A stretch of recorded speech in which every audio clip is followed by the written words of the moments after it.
Pilipinas ang ating oras, 6:38 ng gabi. May problema ka ba sa batas? Hihimayin yan ng kumpanyera ng bayan. Attorney Cheryl Adami Molina, si Attorney Cam sa Usapang Legal. Usapang Legal.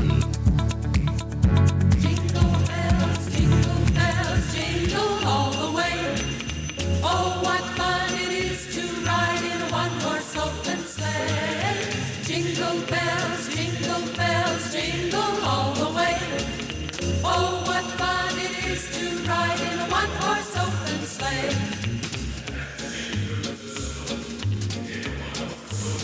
Magandang gabi, Luzon, Visayas at Mindanao. Today is, naku, hindi na 11:11, 11:12 na. Tapos ang mga sale. Tapos na ang masayang araw. Oh, Kasi hindi. dahil nga sa sale. Pero malapit na din ang maliligayang araw kasi magpe-payday na naman. Today is November 12, 2025. Samahan niyo po kami sa isang oras na kwentuhan. Hindi po muna tayo mag-uusap ng about legal matters. Ito po ay usapang pangmasa. Yan, mga ganyan. Minus muna, Attorney Cheryl Adami Molina, Attorney Cam. Kami po muna ang inyong mga kasama sa isang oras na kwentuhan. Kwentuhan lang tayo hanggang 7:30 ng gabi. Ako po si Josa Cruzata. At ito naman po si Wina Pearl Hasoro. At ako naman po si Sofia Gans. Para sa DZRH, una sa Pilipinas. Una sa Pilipino.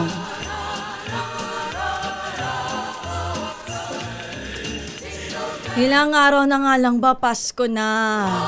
Para kahapon 45. So ngayon 44. Wow, ang galing mo naman sa math. Pero ano rin, 50 days before 2026. Yan. Malapit na. Malapit na. 50 days na lang. Bagong taon na. Nagbago na ba ang lahat? Ang mga New Year's resolution, nagawa Yan, ba naka-ready lahat? na. Oo. Akala ko naka-ready na ba para sa 2026 eh. Advance ka mag-isip. Yung mga ipinangako mo sa sarili mo bago mag-2025 na gagawin mo this year, nagawa mo ba o kahit pa paano na umpisahan mo ba? Ikaw ba, Sofia Gans? Hindi ko nga matandaan kung may resolution ako. Parang ang goal ko lang noon ay magkatrabaho. At natupad naman. Ayun. Ikaw naman, Wina Pearl. Ako din, feeling ko ang goal ko lang din noon ay magkatrabaho. Di ba kasi After mga- graduation, yan, ganyan, magkatrabaho. Kami po ay mga hindi pa 30, hindi gaya nung nasa main anchor. Hindi ako yun. Si Kuya Jeric yun. Grabe ka naman sa tanantahin. Di ba naman? Hindi. 24 lang ako. Sabi ng mga OJTs natin dito, no? 24 pero may plus. Plus size. Hoy, pero hindi biro. Sana naman ay natapos natin yung mga or kahit pa paano na simulan. Pero no worries, kahit hindi naman natin nagawa ay madami pa naman pagkakataon para gawin yan. Ika nga nila hanggat may bukas. Magagawa natin yan. At hindi kailangan sa January 1 umpisahan anytime. Kung ano man yung goal mo, pwede mong gawin anytime. Pero ang madaming sa mga kababayan nating Pilipino ang hiling palagi yan ay makaraos man lamang kahit papaano sa kanilang araw-araw na pamumuhay ang makakain ng 3 beses sa loob ng isang araw. Yun lang ay yung pinakang gusto ng mga kababayan natin araw-araw sa araw-araw. At syempre, kalusugan, 'di ba? Ayun. Dapat malusog tayong lahat. Yan ang parati nating pinipray, parating wish natin kalusugan. Tapos syempre, yung ano tayo sa aksidente. Ilayo, Ilayo yan. tayo sa aksidente. Yan. Yun ang parati Tinaas-taas nating Tinaas ko yung upuan ko. Kasi mukha akong Kala ko po anong tinataas mo siya. akala ko yun ang iniitaas mo Tinataas sa kay ating Lord. Panginoon. Ay, pwede din naman, tinataas natin, pananangin natin sa poong may kapal ang kaligtasan ng lahat. Kahit na yung mga masasamang damo. Diba? Kasi we don't wish ill naman sa iba, di ba? To anyone. Ang pangit mag-wish ng misfortune para sa Naniniwala inyo. ba kayo sa karma? Kasi Ayun. baka bumalik yan sa inyo. Personally, ako, oo. Di ba sabihin ko, halimbawa, may naisip ako na parang gawing hindi maganda. Sabi ko, hala, babalik to sa akin. Di ba? Sa Doble pa yung balik. Minsan, oo, doble pa. Minsan, instant. Instant karma, naka-digital. Di ba? Ang Gusto ko ganda-ganda yung ng ating nagaganon-ganon tayo doon Ang ganda-ganda kasi nung ambience natin dito, di ba? Sana naman yung lahat ng mga nakatutok nakikinig sa atin ay talagang ramdam na ang Kapaskuhan. Na rin ang simoy ng hangit, medyo lumalamig na rin. At speaking of Kapaskuhan, nagpa-prepare na ba ang lahat para sa kanilang regalo sa mga inaanak? Ayan. Inaanak lang, hindi ba pwede sa friends? Friends, loved ones, yan Yan. lahat-lahat. Pati yung mga exchange gifts sa... Ay, Oo, sa trabaho. Speaking of that, Ready na ba magmumunito. tayo? Ano yung munito-munita? Munita. Yan yung uso, 'di ba? Pero may nauso ngayong way para sa exchange gift. Yung parang lahat kayo magpe-prepare ng gift tapos Okay. halimbawa, ako na turn ko na, ihulog ko lahat ng dala kong gift dito sa Ay, mesa oo, tapos magkukuha-kuha kayo, 'di Oh, ba? tapos yung dala mo is pare-pareho. Oo, para lahat pipili lang kayo matatanggap. parang iba-ibang flavor Oo, or gets, what. gets. Tapos Nakita ko rin yan. may theme lang, di ba? Ang ending kung ilan kayo, yun din ang makukuha mong regalo, 'di ba? Parang uso yan sa mga magkakabarkada. Oo, nakapanood ko yan. Parang ang daming videos nan sa TikTok. Oh, yung iba ang theme nila ay colors. Colors. O yung iba ay Oo. sweets. Oh, kung ano man ang trip ng tropa nyo. Hoy, pero tayo dito ha, bibigyan daan natin yung mga pagbati ninyo. Live tayo, DZRH News Television, gayon din sa YouTube channel natin na DZRH News Television na nga. Gayon din sa ating Facebook live na DZRH News. Of course, open tayo sa mga pagbati, baka mga nagdidiwang ng inyong kaarawan na meron tayong text line. Ang aming text line po, 0919-2826-485. Ulitin ko lang po ang aming text line para sa mga gusto pong magpadala ng kanilang mensahe. Mga pagbati, 0919-2826-485. Speaking ng mga nagko-comment sa atin, ang avid listener ng DZRH, si Ma'am Teresita Atienza. Bumabati ng isang magandang gabi sa ating tatlo. And of course, syempre sa mga iba pa nating kababayang nakatutok, nakikinig sa atin. Ang sabi niya, ako din gusto kong magtrabaho agad pagkatapos ng graduation. Katulad na nabanggitin niyo kaninang resolution ninyo. Nagturo siya sa public high school ng chemistry. Oh, Ang hirap nun. Kahit hindi ako BS Education grad. Paano kaya siya napunta sa pagtuturo ng chemistry? No? Baka BS Chem grad siya. Baka. Alam nyo pa, sabi niya pa, nag-comment ulit siya. Sabi niya, ang sarap din ng monita, ang saya pag tumatanggap ng regalo. Oo. Totoo yan, di ba? Naiisip mo, parang, ang sarap sa feeling pag may natatanggap kang regalo kasi ang thought na... It's the thought that counts. Hindi, yung parang Yung parang may naisip ka ng nakakaalala iba. pala, Ayan. pala sa akin, yung ganon. Ako naman hilig akong magbigay. I'm very generous. Uy! Gifter. So, may aasahan na kami. Kaya pala nung nakaraan, tinatanong niya ako, sabi niya sa akin, ano gusto mong regalo? Ayaw naman magsabi. Diba? Ako tanungin mo. Mahirap. Sabihin ko sa'yo ay iPhone 17 Pro Max fully Ay, paid. abusado. 1 terabyte, ganon. Fully paid. Pero naman kasi kahit gaano ka simple, Oo. kaya ang ika nga na nabagay ko kanina, it's the thought. Lalo na kapag yung regalo mo dun sa tao na yun ay yung parang nabanggit niya sa'yo before na kung ano yung hilig niya. Yung parang, ay, naalala ko nito. Ito yung gusto ko. Oo, ang di cute ba? niya na binili ko yan sa'yo kasi naalala kita. Ayun, kahit simple lang. Kahit bigyan mo siya ng kape, tas yung favorite flavor niya. Paparinig Diba? na ata to. Sophia Gans! Kape, sige, regalo ka Cappuccino. na. Iced latte. Sabi ni Sophia, magtimpla ka dyan, may coffee maker sa labas. Lagi mong yelo. Sagot ko ng gatas. Yun lang. Gatas lang. Hoy, tayo ay makikibalita din sa kalagayan ng panahon dito sa Pilipinas. Kasi ang dami sa atin na parang pumasok muli si Bagyong Uwan. Alam mo naman ang mga maling impormasyon online. Diba? Uwan is back. Hala, talaga namang parang ang daming... Parang natakot o nagpanic. Nagpanic, oo. Nag-cause siya ng pagpanic sa mga sa Oo, tao. pero don't you worry kasi Ang sabi ng Pag-asa ay parang ano to dito mag-U-turn. Hindi ko alam kung tama yung ano tawag dito. yung Mamaya term. kakausapin natin ang Oo. Pag-asa. Yes. Makikibalita Sa ating pagbabalik, tayo. makikibalita tayo. Pero base sa kanilang 5 p.m. bulletin ay nakataas ang signal number 1 dyan sa Batanes. Saka magtatanong tayo ng kalagayan ng panahon sa weekend. Yes, or paano kung yung magkakaroon mga ng mga pag-ulan, Oo. kung ano bang magkukos nito. Anong weather disturbance ang magkukos nito. Tsaka meron pa ulit bagyo, di ba? May Ayun. parating pa ulit na Sana naman wag na muna, Wala muna. lalo na't paparating nga ang Pasko, 'di ba? Tsaka nagre-recover pa yung mga victims ng uwan. Yes.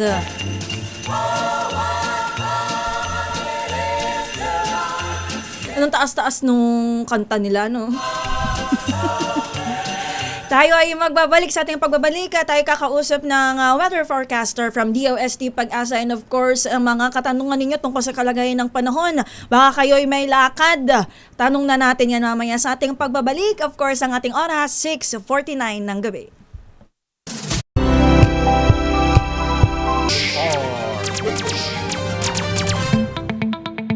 Kayo'y nakikinig sa Usapang Legal.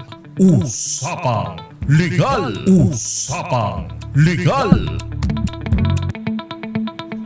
Katulad nga ng nabanggit natin kanina ay makikibalita tayo sa DOST Pag-asa dito sa lagay ng ating panahon, and of course ang binabantayan pa rin na bagyong uwan. Na ngayon ay tropical storm na lang, tama?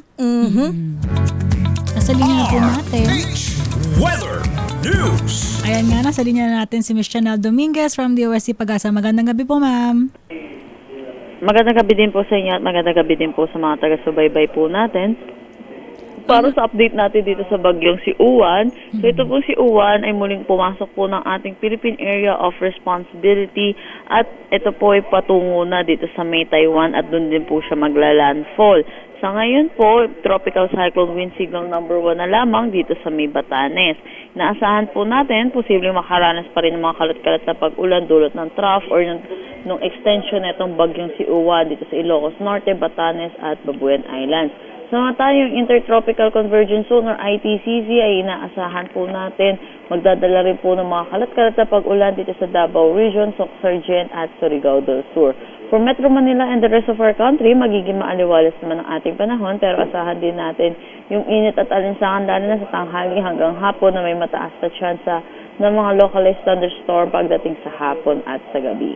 At yan po muna latest dito sa Pag-asa Weather Forecasting Center. Chanel Dominguez po. Ma'am Magandang Chanel, gabi. may Yes tanong yes lang po kami, ma'am. Kailan po ulit lalabas itong bagyong uwan ng Philippine Area of Responsibility? At ano po yung tamang term nito? U-turn ba to? Parang bumalik lang siya ng konti dito sa parang linya nitong Philippine Area of Responsibility. Patungo na nga siya ng Southern Taiwan. Yes po, tama naman po yun. Pwede po natin gamitin yun. Yung U-turn po siya. Pero pag ito po'y patungo po kasi sa Taiwan, wala naman na din po tayong nakikita na magiging direct ng epekto pa ito dito sa bansa po natin. So, posible din po dahil hihina din po ito prior pag-landfall niya po dito sa May Taiwan. Kaya nasaan po natin, posibleng malift na din itong tropical cyclone wind signal din natin. Posible siya lumabas ng ating PAR bilang isang ganap na low pressure area by Thursday ng hapon. Ayun, tama ay magandang balita naman po, Ma'am Chanel. Matanong ko na rin po ang kalagayan ng panahon, magiging kalagayan ng panahon sa ating bansa bukas po, kasi baka yung mga kababayan natin may lakad bukas. Of course, balik eskwela na din yung iba, karamihan sa atin. Hanggang weekend po, ma'am, ano pong magiging kalagayan ng panahon natin dito sa buong bansa, and of course, particularly dito sa Metro Manila? Yes po, dito sa Metro Manila at malaking bahagi ng ating Luzon, magiging maaliwalas naman ng ating panahon. Pero para sa mga kababayan po natin dito sa Visayas at Mindanao, pagdating ng weekend, posible tayo makaranas ng mga kalit-kalat na pag-ulan dilot na itong Intertropical Convergence Zone. May na tayo, ma'am, na monitor na panibagong sama ng panahon sa labas ng Philippine Area of Responsibility po? Sa ngayon, wala naman po. Ayun, magandang balita naman po, ma'am. Bali, ma'am, mga ilang bagyo pa itong posibleng pumasok sa Philippine Area of Responsibility hanggang katapusan ng taon po? Kasi po pag November po is 2 hanggang 3 po. So posibleng may isa pa po tayo for the month of November. Pagdating ng December, 1 hanggang 2 po. Ayun. So, bali, sa November, ma'am, ulitin ko po ulit, medyo nawala ako ng konti. Isa ngayong November po, ma'am. May posible pa po. Kasi usually po Ayun. pag November, 2 hanggang 3 po yung bagyo po natin. So Okay ngayon po po. nakakadalawa pa lamang po Ayun. tayo. So may posible pa po tayong isa. Ma'am So, Chanel, yun naman pong, balikan ko lang po yung ITCZ sa timog na bahagi po ng bansa. Gaano kalakas po kaya ang ulan na mararanasan po ng Visayas at Mindanao dahil dito? Ay naasahan po natin, moderate to heavy po yung mga pag-ulan po natin mararanasan po dito. Ayun. Okay, thank you po, Miss Maraming Chanel. salamat po, Ma'am Chanel Dominguez. Magandang gabi po. At yan po si Ma'am Chanel Dominguez ng DOST Pag-asa na wala lang yung aking stinger dito. Oo, pero ayun nga, sabi nga ni Miss Chanel, maliwalas naman daw hanggang weekend dito sa Metro Manila. So medyo makakahinga-hinga tayo ng onte. Oo, lagi ko tinatanong, may lakad ako sa weekend eh. Saan ba ang punta mo ng weekend? Sa Panabi lang. Yun, gumana na siya. Ayan. Mamaya makikibalita naman tayo sa sitwasyon naman ng mga lansangan dito sa Metro Manila. Baka kayo po ay pauwi na at naghihintay ng balita kung meron bang traffic. Nako, makikita nun tayo sa MMDA Metro nga. Base. Kanina nawala nga sa isip ko na balik eskwela na pala. Ayun, Nung papasok oo. ako, nabigla ako sa traffic. Ayun, nasanay ka kasi Na parang, maluwag, parang may sunod-sunod na cancellation araw. Oo, ng klase maluwag ang hanggang kalsada. Martes. Oo. Mula pa nung linggo na nag-duty rin tayo dito. Ang luwag ng kalsada, ang Oo. bilis ko nga nakarating. Kaya kanina nagulat ako parang, Parang hala, nadibago ka. Although, lalo na sa Etivac. sa Etivac, sa Cavite. Sa ang Ayan. bahagi ka ba ng Cavite? Sa may dasma ako, pero ang Ayun. traffic lagi ay sa may Bacoor. Ayun. Meron bang mga natitira pang mga gutter deep na pagbaha? Wala Wala naman. naman. Talagang punuan lang talaga ang kalsada ng Oo. mga sasakyan, ng mga motorista. Kaya yun, mamaya makibalita tayo para yung pag-uwi natin later, kung maluwag ba o baka naman kailangan magpalipas muna natin ng onti ng traffic. Ayun. Kasi medyo rush hour pa. Ang rush hour ba ay parang mga hanggang alas 8? Parang ganun. Para mga ganun, ano? Speaking of kalagayan, na makibalita tayo sa sitwasyon ng mga lansangan sa Metro Manila. Nasa linya natin si Sir Mark Ramos ng MMDA Metro Base. Sir Mark, meron bang mga nangyayaring mabagal na daloy ng trapiko sa ilang lansangan sa Metro Manila? Magandang gabi po. Magandang gabi po sa lahat po ng umaantabay ng inyong programa. Narito po mga uling kaganapan sa daloy na lansangan ng Metro Manila. Simulan ko sa may southbound ng EDSA Monumento Circle papunta ng ADSU sa maluwag na ang daloy ng traffic. At babagal na tayo dito na sa may area ng Kaingin, dugtong yan hanggang sa may papuntang Bansalangin. At dito naman sa may after ng Bansalangin na maluwag tayo papuntang West Avenue. Sa may West Avenue naman at papuntang Benitez sa maluwag pa ang daloy ng traffic. Ngunit dito sa may Benitez Street papunta ng Quezon Ave, makakaranas na tayo ng mabigat na daloy ng traffic at luluwag na yan papunta dito sa may Timog Avenue. At magbabagal na dito na sa may area ng papuntang Aurora Boulevard, dugtong yan hanggang dito sa may papuntang Pitwason. Pitwason papunta ng Boniserrano Avenue, may kabagalan na tayo mararanasan, dugtong na yan hanggang dito sa may papuntang Annapolis. At dito naman sa may Annapolis, papuntang Ortigas, mabigat ang daloy ng traffic at dugtong pa yan hanggang dito sa may papuntang Shaw Boulevard. Shaw Boulevard papunta ng Boni hanggang Guadalupe, dugtong na mabigat na daloy ng traffic. Dugtong na rin tayo hanggang dito sa may Buendia, papuntang Ayala. Ayala to Magallanes, mabagal ang daloy ng mga sasakyan at luluwag yan ng bagya dito sa may papuntang Evangelista. At sa may Evangelista naman, maluwag na tayo hanggang dito sa may papuntang Cabrera.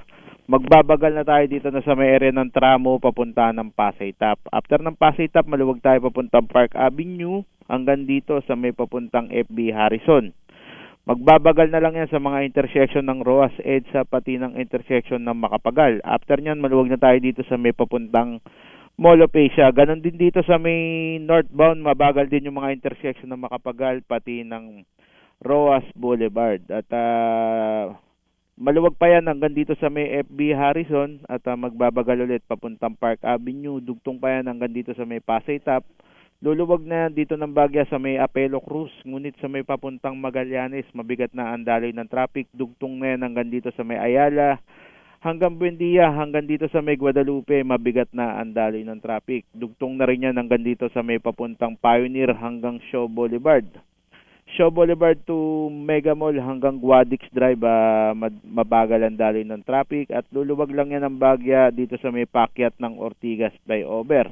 Hanggang dito sa may White Plains, sa may kaluwagan pa tayo mararanasan, ngunit babagal ulit papunta dito sa may Camp Aguinaldo, hanggang Pitwason, hanggang Aurora Boulevard, dugtong ang mabigat na daloy ng traffic, hanggang dito sa may papuntang Camyas Road. At dumudugtong na rin tayo hanggang dito sa may Quezon Avenue, hanggang Trinoma, hanggang North EDSA, dugtong ang bigat ng daloy ng traffic. At luluwag yan ng bagya dito na sa may corridor, papuntang Muñoz. At magbabagal ulit sa may Oliveros, papuntang Cloverleaf ng Balintawak. After ng Cloverleaf ng Balintawak, wala na rin nakikitang pagbabagal dito sa may papuntang General Tino hanggang sa may Monumento Circle. Yan lamang po mga uling kaganapan mula dito sa Sir MSQ Mark. Metro Base. Yes po. Matanong ko lang, isang tanong lang bago kita bitawan. Mga anong oras ba tuluyan lumuluwag ang daloy ng trapiko dito sa Metro Manila? Kasi yung iba kasi talagang hindi na nila hinihintay pang rush hour. Talagang nag-overtime na sila para lang talaga hindi sila ma-traffic. Mga anong oras po ang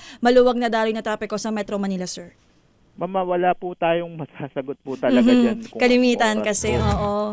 Depende po kasi sa sitwasyon yan. At depende rin po sa nangyayari sa kalsada. Circumstances. Minsan kasi nagkukos ng traffic yung aksidente o kaya yung nasira ang sasakyan.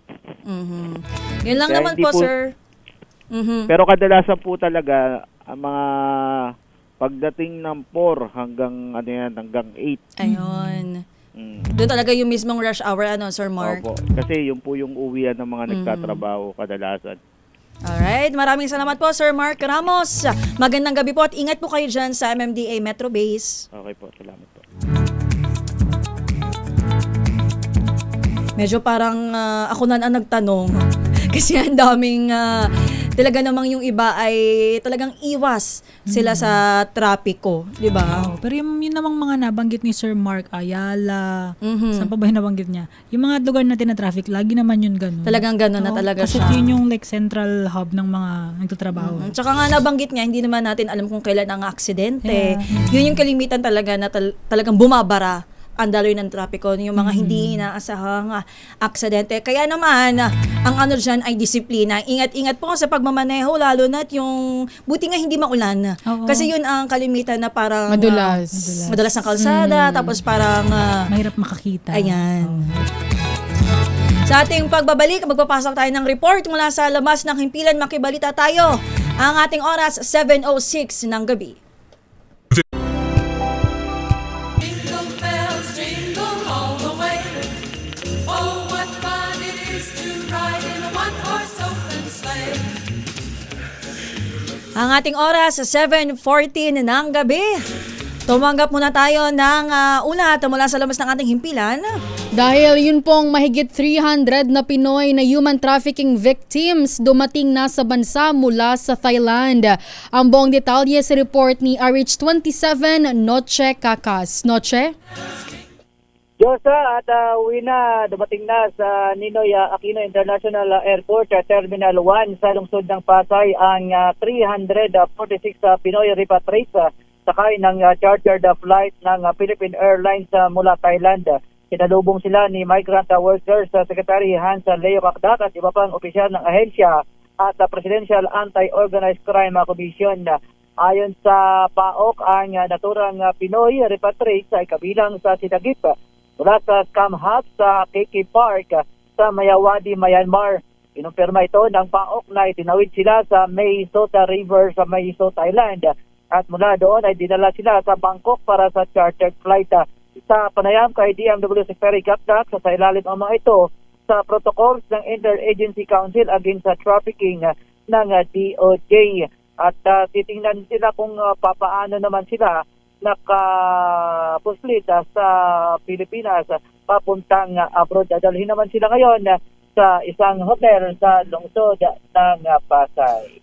Arencha 27 at saka DCRH, una sa Pilipinas. Noche! Una sa Pilipinas. Yes. Yan, Noche, matanong ko lang, abay nakarating na sila dito sa Pilipinas, nakauwi na sila sa Pilipinas, sa ating bansa. Ano ba ang aasahan nilang o maaasahan nilang tulong galing sa gobyerno? Lalo na ngayon, napaparapit na ang Pasko. Paano sila mag-celebrate ng Christmas? Oo, at patuloy silang i-assess ng Interagency Council Against Trafficking ng DOJ. Tapos syempre meron din silang tulong na matatanggap mula sa OWA at DMW. Noche, linawin ko Oo, lang sige, go ahead. kasi sa Myanmar yung scam hubs, pero ang sabi mo ay nanggaling silang Thailand. Paano nangyari yun? Oo, ang dito itinawid nga sila, sabi nga nung PAOK, na-rescue sila at itinawid sila ng Thailand at idinala sila sa Bangkok. At yun ang ng Presidential Anti-Organized Crime Commission. At bagamat sila ay hindi naman talaga dumaan sa legal process dahil ang ilan dito ay dumaan sa backdoor. Yun ang nagiging problema ng ating mga kababayan dahil umasa doon sa alok sa trabaho online. Yun ang palaging pinananawagan ng DMW, OWA at maging ang Bureau of Immigration na kung mag-a-apply ng trabaho, tiyakin na Yung legal. ang kanilang in-applyan at para hindi sila mabiktima tulad dito ng human trafficking. Pinagtrabaho sila sa isang scam hub na hindi nila inaasahan ng ganitong pagkakataon dahil naakit sila sa alok na malaking sweldo. Ayun. By Noche, sugsugan ko lang yung tanong ni Wina Pearl kanina. Kasi kung titingnan natin, ang ugat naman ng mga ito ay kawalan ng trabaho. 'Di ba? Kaya naman na lahat na lang ng paraan, kahit illegal man yan or illegal or hindi nila alam na illegal, ay kanilang magti-take a risk sila. Meron bang pangako ang gobyerno na trabaho sa mga ito or tutulungan sila na magkaroon ng kahit papaano ay mapagkakakitaan ngayon na nandito sila ngayon sa Pilipinas?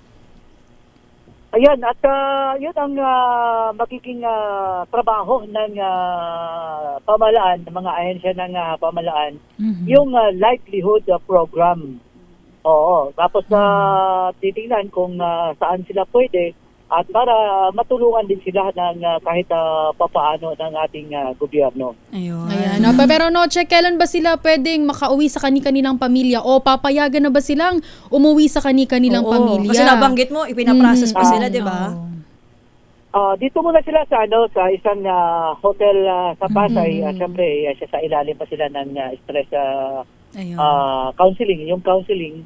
Tapos bago sila mapayagang makauwi sa kanilang probinsya. Ayun. Sana naman may palibre silang pamasahe pabalik sa kanilang probinsya, bay. Oo, dahil yun ay sinulungan, sinalubong sila ng DMW, matik yun.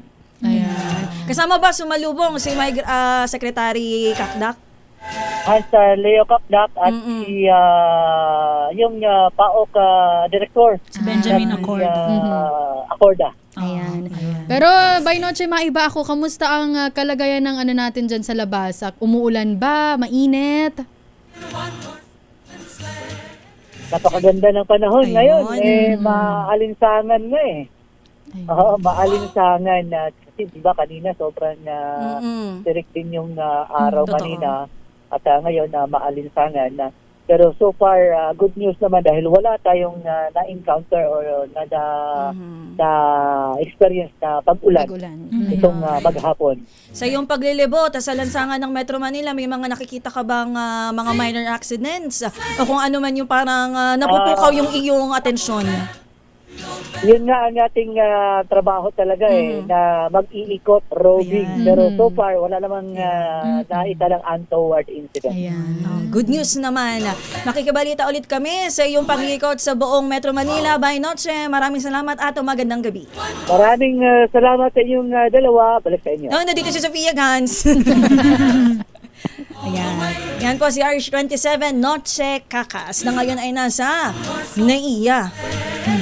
Jingle bells. At sabi nga niya, personally ay medyo maganda naman ang lagay ng panahon. Wala tayong aasahang although nabanggit ng Pag-asa kanina, meron talagang mga manakanakang pag-ulan dahil sa trough ng bagyo at sa ITCC sa bandang timog ng Pilipinas. Alam mo, may nagko-comment dito sa atin, sabi ni Teresita Atienza, buti na lang daw at na-rescue yung mga kababayan natin, di ba? Kaya usually kapag may mga nakikita kayong alok ng trabaho na Ayan. too good to be true, Tama. usually yun ay scam. Oo. Kasi Ingat talaga tayo. naman yung mga kababayan natin talagang kakapit talaga sila sa patalim. 'Di ba? Pero if it's too good to be true nga, ika nga, ay talagang questionin natin.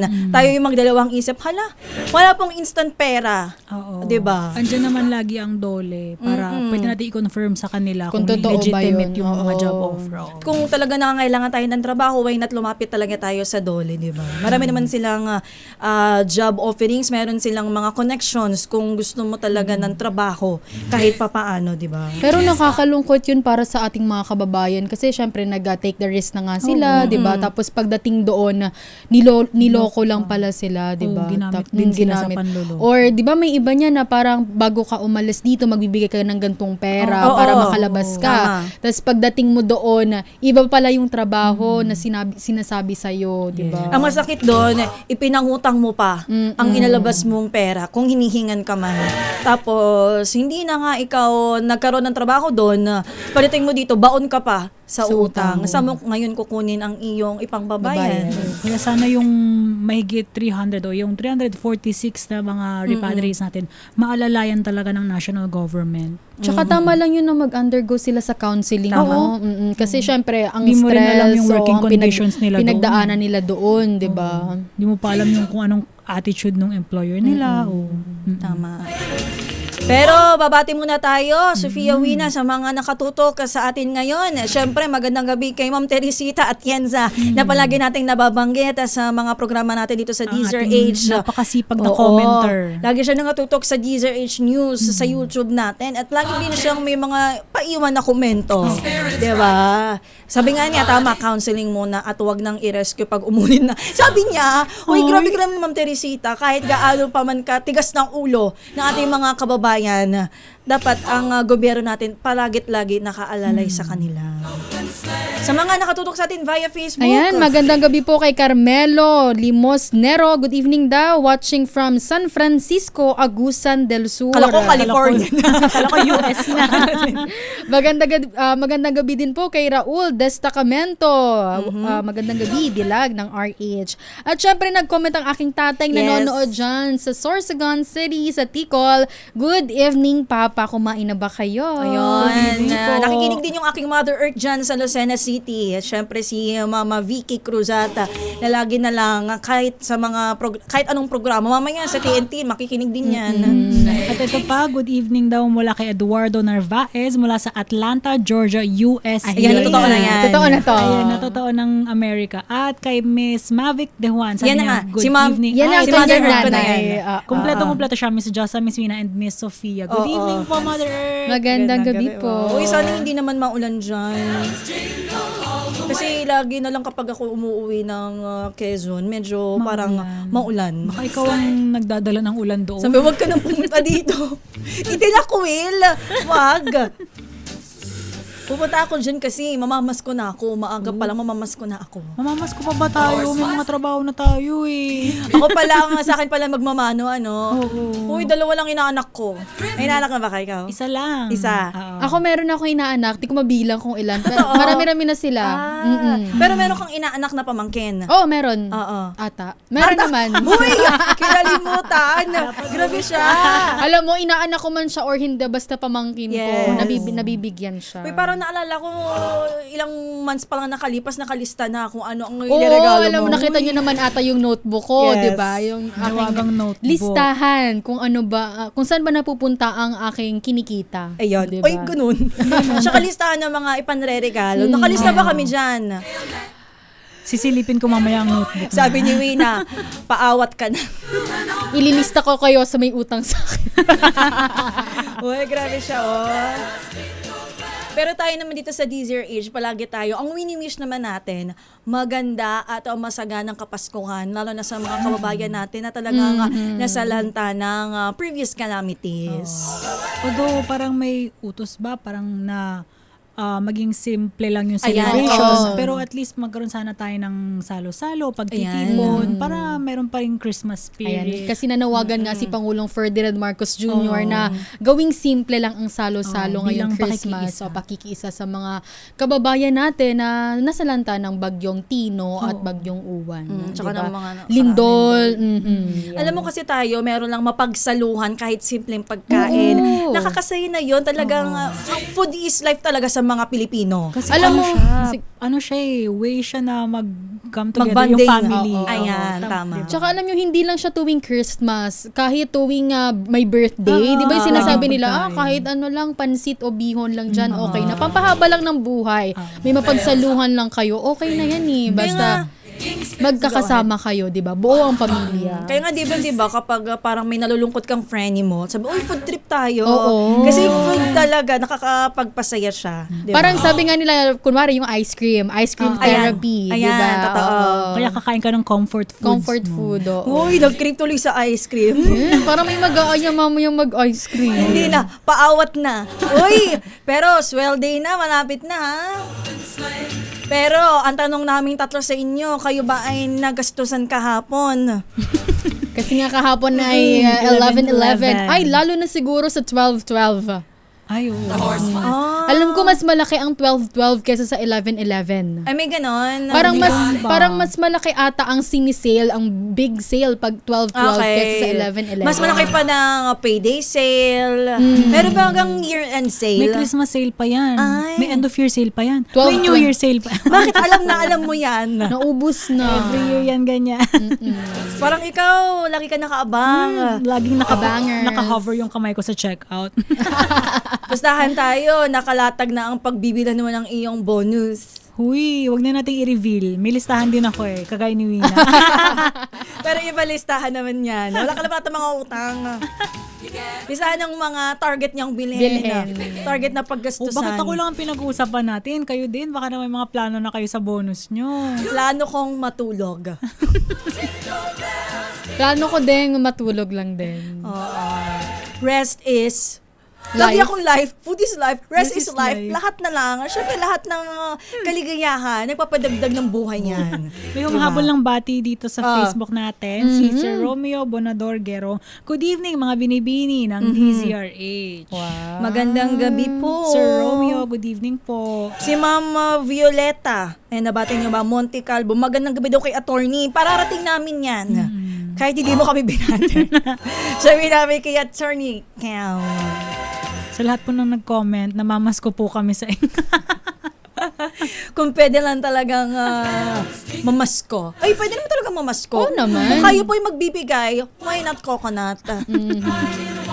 At yan na po nagtatapos ang isang oras sa nating kwentuhan. And of course, syempre, balitaan pa rin dito sa DZRH.